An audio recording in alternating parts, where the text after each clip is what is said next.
Canon annonce en simultané deux boîtiers très attendus, le fameux Canon R1 et aussi le Canon R5 Mark II. Et on va voir que les deux partagent exactement les mêmes évolutions. J'ai pu les utiliser pour shooter du basket, du breakdance, du portrait, du studio. Alors, il va falloir encore patienter pour le test complet parce que ici, moi, j'ai testé des modèles de pré-production. Le Canon R5 Mark II, il arrive en magasin le 20 août, alors qu'il va falloir attendre un peu plus longtemps pour le Canon R1 fin novembre.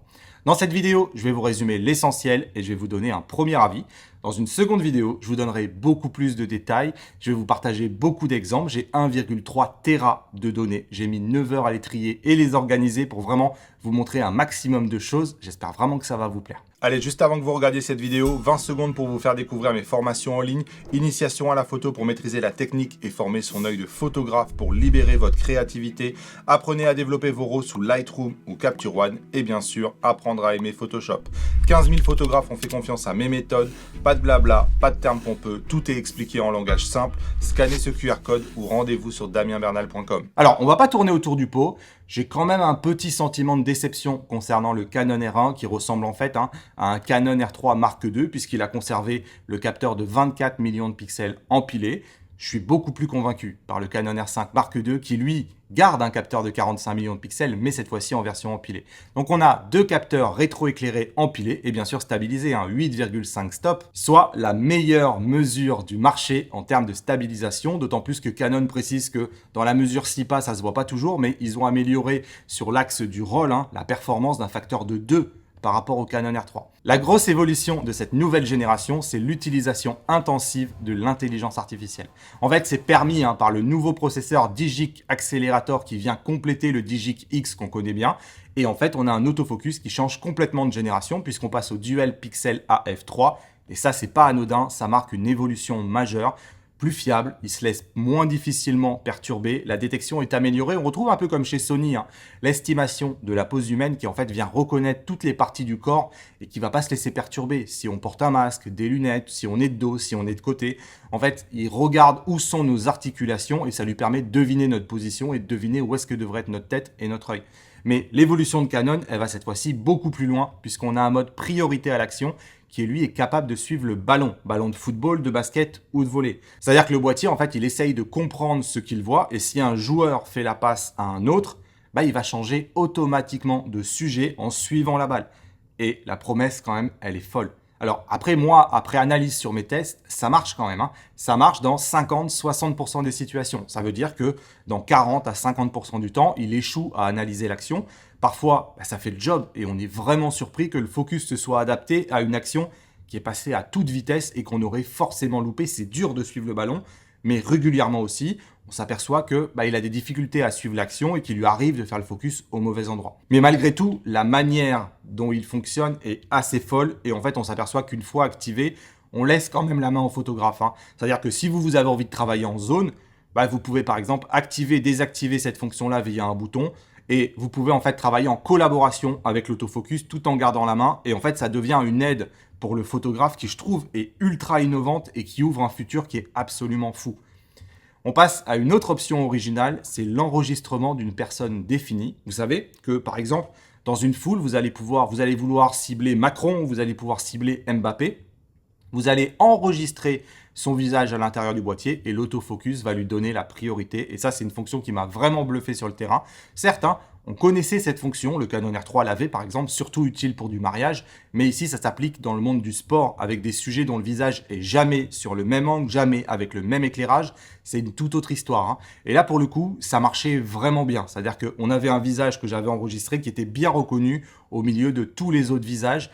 Donc ça, si vous avez un sportif en prédéfini que vous voulez photographier, c'est excellent. Autre utilisation de l'intelligence artificielle, l'upscaling 4 fois, donc 96 millions de pixels ou 180 millions de pixels, et la réduction du bruit par intelligence artificielle. En fait, c'est deux fonctions qu'on connaît bien puisque c'est exactement comme dans Lightroom, mais ici, vous l'avez directement dans le boîtier, capable de générer du JPEG ou du HEIF. Et la fonction est simple à utiliser, vous faites vos RAW sur le terrain, puis après, tranquillement, dans le menu lecture, vous pouvez choisir de réduire le bruit par intelligence artificielle.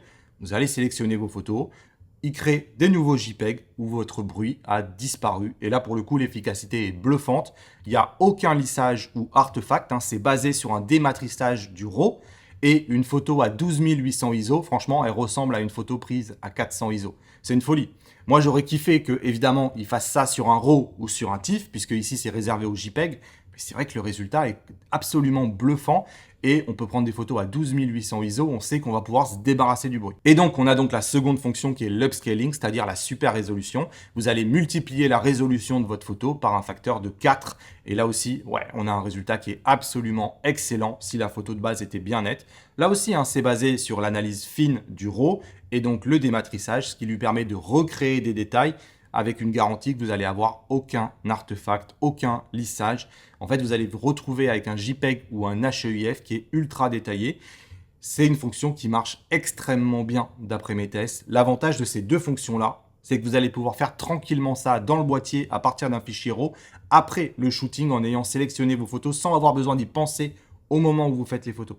Allez, on change maintenant de sujet. Les deux boîtiers, exactement comme un Canon R3, peuvent maintenant piloter l'autofocus à l'œil dans une nouvelle version. Ce n'est pas la même que celle du Canon R3. Ici, on va être plus précis et on va être plus fiable que celui du Canon R3.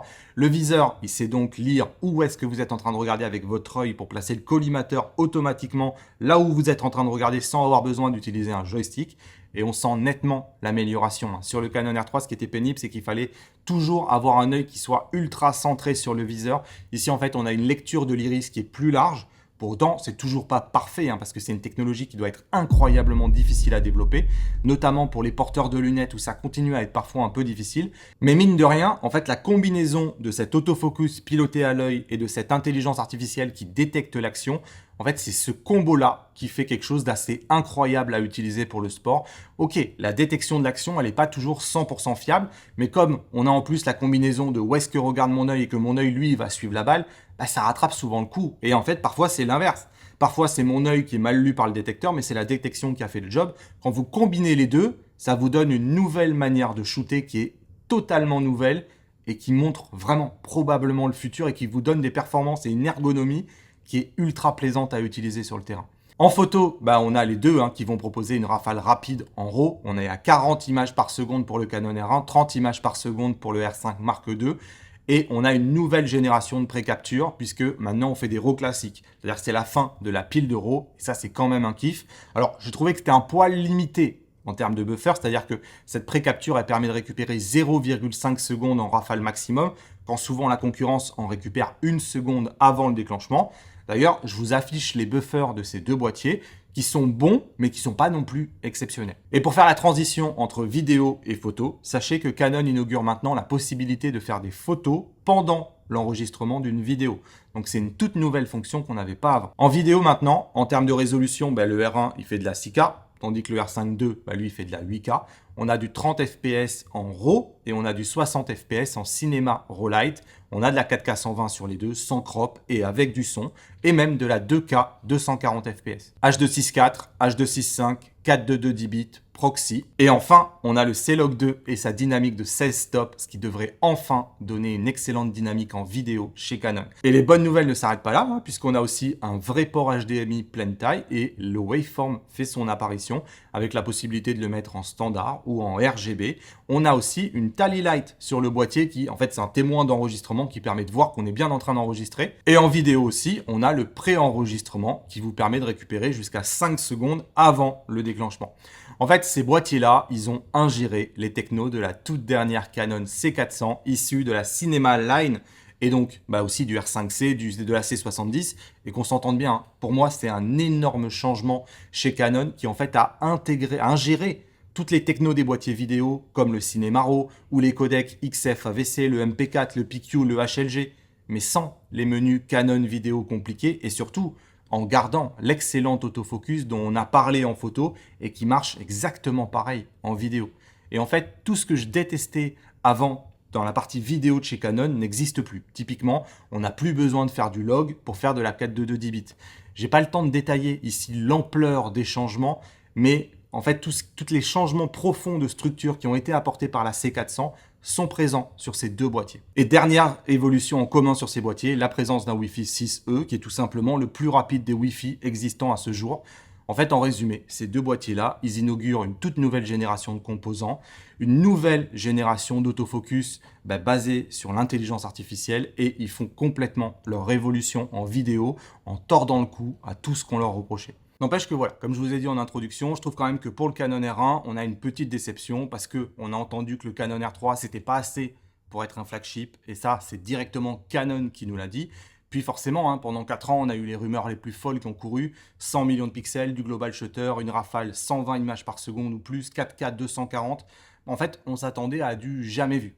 Et en fait, entre guillemets, hein, c'est rien de plus qu'un Canon R3 Mark II. C'est-à-dire qu'on a seulement 24 millions de pixels, on n'a pas de global shutter, on a une rafale qui est limitée à 40 images par seconde. Quand le A9 III monte à 120 images par seconde, on n'a pas mieux que de la 4K 120 et même le buffer n'est pas révolutionnaire.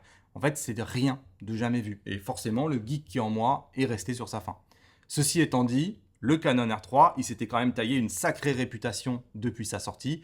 C'est un des meilleurs autofocus du marché depuis 3 ans et surtout, il a les meilleures couleurs, la meilleure montée en ISO, la meilleure dynamique et c'est des points sur lesquels Canon n'a tout simplement voulu faire aucun compromis parce que leur cible est claire, c'est les professionnels du sport. Et donc les évolutions, elles sont ciblées sur leurs usages à eux. On a déjà parlé des évolutions d'autofocus, mais en fait, il faut savoir que le Canon R1, il va disposer d'un capteur avec des collimateurs en croix qui vont lui permettre d'accrocher plus facilement, quelles que soient les situations qu'on rencontre. En termes de stockage, un Canon R1, il va passer à un double port CF Express type B. On a un viseur qui est absolument gigantesque sur ce Canon R1, 9,44 millions de points. Il intègre aussi un anti-buée et en fait, c'est une visée sur le Canon R1 comme j'en ai absolument jamais vu avant. Le capteur, c'est pas le même hein, que celui du Canon R3 puisqu'ici, on a un rolling shutter qui a été bien amélioré. A priori, c'est le meilleur rolling shutter du marché, hors global shutter évidemment. On a une synchro flash qui est passée à 1/4 centième, soit la plus rapide. En vidéo, ils ont mis un filtre passe-bas nouvelle génération en gardant un maximum de détails, mais en garantissant l'absence de moiré. On a un boîtier qui est un peu plus volumineux qu'un R3, mais en fait, il pèse que 100 grammes de plus et en main, il va vous donner le même feeling qu'un R3, hein, c'est-à-dire un boîtier absolument magnifique, probablement le plus beau boîtier du marché, mais au niveau densité, ça va, c'est pas trop lourd. Donc en fait, c'est une superbe évolution pour un R3 Mark II, maintenant renommé Canon R1. Mais tout ça, c'est tant mieux pour le Canon R5 Mark II parce que il récupère exactement toute la technologie du Canon R1 et ça c'est une révolution et c'est la réponse qu'on attendait au Nikon Z8 ou au Sony A1. 45 millions de pixels, empilés 30 images par seconde, 6K 60, 4K 120, C-Log 2. C'est lui le plus polyvalent, il est idéal pour le portrait, pour le paysage, pour l'animalier, pour les vidéastes, en fait pour presque tout. Et on a un boîtier qui a évolué, on a maintenant un switch photo-vidéo, on a le viseur qui reste de la même résolution, mais regardez la taille du viseur par rapport à l'ancienne génération, il est beaucoup plus grand, il est 2 fois lumineux et il gagne la lecture de l'œil pour piloter l'autofocus. Donc c'est quand même une sacrée amélioration. Le stockage, c'est une CF Express type B et une carte SD. Et on a un nouveau modèle de batterie LPE6P avec une autonomie en hausse. Elle est plus puissante en fait. Et ils ont intégré, comme je vous le disais, un témoin d'enregistrement. Donc au niveau du boîtier en main, c'est une belle évolution de ce boîtier.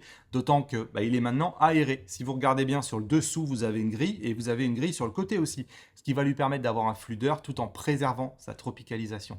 Alors, je n'irai pas jusqu'à dire qu'il va être impossible de le faire surchauffer parce que en main, en utilisation intensive du boîtier, j'ai trouvé qu'il devenait chaud après 2 heures d'utilisation, mais on sent qu'ils ont vraiment appris de leurs erreurs et que ça sera quand même bien plus compliqué qu'avant de le faire surchauffer. Il faut savoir qu'ici, on a 3 grips différents qui vont être disponibles. On va le grip classique, d'ailleurs il est rétro-compatible avec les autres modèles. On a un grip qui dispose de l'Ethernet et le plus intéressant, c'est le 3e grip puisque lui, il dispose d'une ventilation active qui va empêcher quasiment toute surchauffe, quelles que soient les conditions. Ce R5 Mark II, c'est une machine de guerre, tout simplement. Par rapport au R5 première génération, c'est une évolution de 2 générations d'un coup. Sur le terrain, j'ai eu beau essayer de détecter une différence d'autofocus entre le R1 et le R5 Mark II, sincèrement, c'était strictement le même comportement et ça, c'est vraiment à l'avantage du R5 II. Pour autant, est-ce que ce R5 II, il est 100% parfait? Évidemment que non. Moi, j'ai trouvé que le buffer, il était parfois un poil short. J'aurais préféré 2 CF Express comme sur le R1. Mais ici, il faut savoir que, contrairement à chez Nikon, on peut quand même faire un backup de support, notamment en vidéo. Et c'est dommage au niveau de l'écran. Moi, j'aurais aimé un nouveau système d'écran pour avoir la possibilité aussi de rester dans l'axe, en plus de pouvoir le retourner un peu comme chez Sony. En vidéo, on reste ici sur les codecs propriétaires Canon, c'est-à-dire qu'on ne peut pas faire de ProRes ou de ProRes RAW en interne. Et par exemple, il est toujours impossible de travailler en angle. Enfin, on a une montée en ISO qui m'a semblé en légère régression par rapport au Canon R3. Donc, tout n'est pas 100% parfait. C'est à confirmer tout ce que je vous dis là sur les modèles de production quand ils arriveront, mais c'est quand même une sacrée amélioration et pour moi ça fait passer le Canon R5 dans un autre monde. Vraiment, c'est probablement un des boîtiers les plus polyvalents aujourd'hui sur le marché. Et dernière nouveauté un peu surprise, sortie de nulle part, elle est sur l'ordinateur puisque c'est Lightroom et Canon qui s'allient pour intégrer la dérotisation Canon dans Lightroom. En fait, c'est le logiciel DPP de Canon qui s'intègre via un plugin dans Lightroom. Donc, ça veut dire que vous allez avoir des RAW qui vont être bien mieux interprétés et donc plus nets. Et aussi une science des couleurs qui vont être fidèles au rendu JPEG directement dans Lightroom. Et ça paraît rien comme nouvelle. Mais pour moi, c'est une énorme bonne nouvelle. C'est quelque chose que j'attendais à fond. Les prix, évidemment, ça pique. 4 749 € pour le S5 Mark II, 7 499 € pour le Canon R1. J'ai plein d'autres petits détails et infos à vous partager dans une seconde vidéo, mais sachez qu'il n'y aura aucune mauvaise surprise.